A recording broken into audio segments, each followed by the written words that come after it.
আমার কথা শোনার জন্য আবারও আপনাদের ধন্যবাদ। বাংলাদেশের বিখ্যাত বিয়াদব সাকিব আল হাসান তার ক্যারিয়ারের শেষ টেস্ট খেলতে চান মিরপুরে। লাল বলে সাদা জার্সি পরে খেলতে চান। এই বিষয়ে একটা প্রবলেম আছে। সেই প্রবলেমটা হচ্ছে সাকিব আল হাসান বাংলাদেশের একজন গর্ব এবং বাংলাদেশের একজন বড় মাপের বেয়াদব। সেই বেয়াদব এতদিন ধরে উনার ক্ষমতা যেইভাবে উনি দেখিয়েছেন দাপটের সহিত, তা বাংলাদেশের কোনো মানুষ হয়তো দেখাতে পারে নাই। উনি সাবেক প্রধানমন্ত্রী শেখ হাসিনার স্নেহধন্যা ছিলেন, যার কারণে উনি সরারে তালগাছ মনে করেছেন। যা মনে আসছে উনি তাই করেছেন। বাংলাদেশের খেলা চলাকালীন উনি বিদেশ থেকে চলে আসছেন, এসে দেশে শোরুম উদ্বোধন করেছেন। বাংলাদেশে খেলা চলতেছে, সেই খেলা বাদ দিয়ে উনি চলে গেছেন বিদেশে। এক দুবাইতে এক লোকের স্বর্ণের দোকান উদ্বোধন করার জন্য। এরকম অগাধ তার নামে ব্যাড রিপোর্ট আছে, কিন্তু কেউ তাকে কিছু বলতে পারে নাই। কেন পারে নাই? তিনি শেখ হাসিনার সনদন না। এত ক্ষমতা। লাস্ট 2024-এ উনি আওয়ামী লীগের নমিনেশন নিয়ে উনি এমপি হয়েছিলেন, সংসদ সদস্য হয়েছিলেন। কিন্তু উনি, আমার দেখা মতে উনি হয়তো, আপনারা জানেন কিনা দর্শক শ্রোতা, যে একদিন উনি সংসদে বসছে কিনা। উনি আছেন, উনি উনার সেই ক্ষমতা নিয়ে, খেলা নিয়ে। কিন্তু একটা জিনিস মনে করেন, সংসদ সদস্য আর খেলা একসাথে না। সংসদ সদস্য আইন প্রণেতা।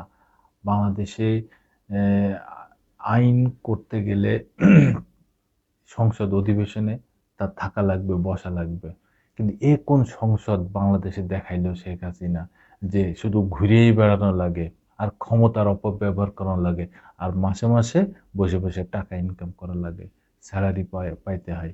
এই এই ক্ষমতার বাইরে আর কি আছে এই সংসদ সদস্যদের? এরা শুধু খেলার পুতুল হিসাবেই সংসদে যায়, আর কোনো কাজ নেই। কাজ সব সব শেখ হাসিনার।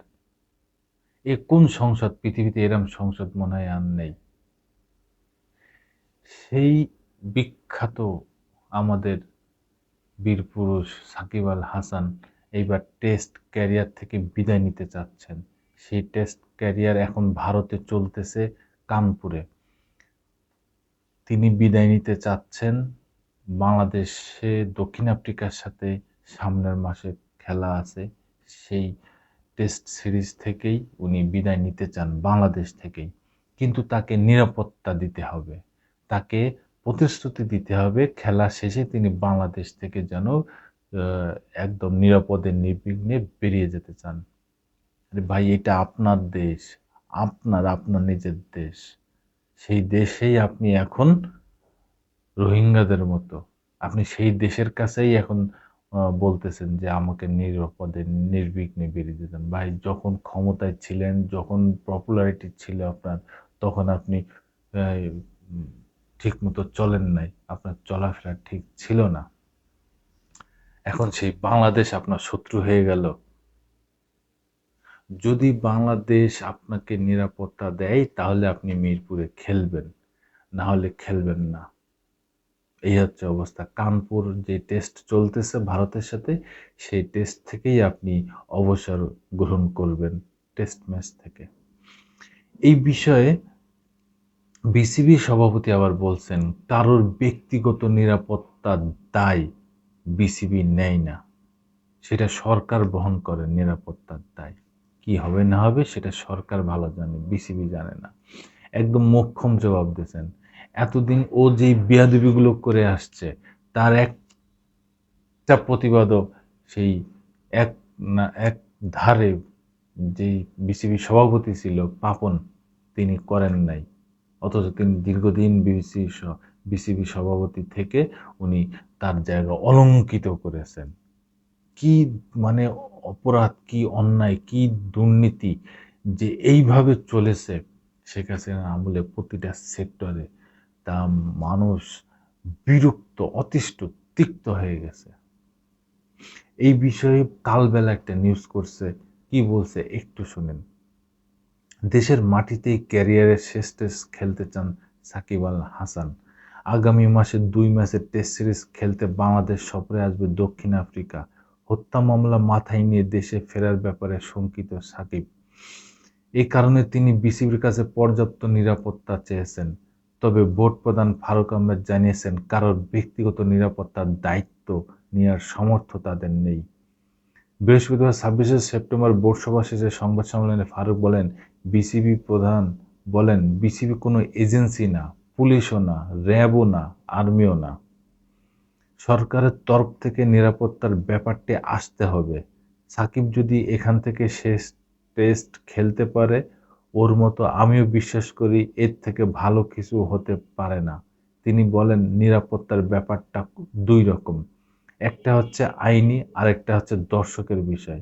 এটা সাকিবকেই সিদ্ধান্ত নিতে হবে। আমরা এটার অংশ হতে পারবো না। এই মুহূর্তে বলতে পারবো না কোর্ট থেকে কি...